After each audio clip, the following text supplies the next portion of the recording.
وکیلان دموکرات در مجلس نمایندگان آمریکا گفتند به دلیل خیانت رسمیات برای رأی عدم اعتماد یا اظهار ناباوری ضد رئیس جمهور دونالد ترامپ را آغاز کردند. آنها گفتند ترامپ به اوکراین فشار آورده است در مورد سیاستمدار رقیب احتمالیش در انتخابات آینده جو بایدن و پسر او تحقیقات کنند. نانسی پلوسی رهبر دموکرات مجلس نمایندگان آمریکا روز 24 سپتامبر گفت ناباوری علیه ترامپ به دلیل خیانت به سوگند خورده‌اش، خیانت به امنیت ملی ما و خیانت به انتخابات درست ما ضروری است.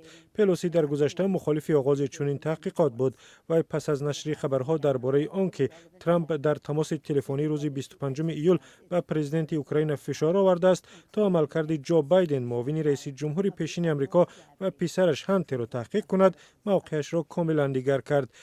پسر بایدن در گذشته در یک شرکت اوکراینی کار میکرد. دونالد ترامپ در حال در توییتر به این سخنان واکنش کرد و آن را آزار و اذیت پرزیدنت نامید.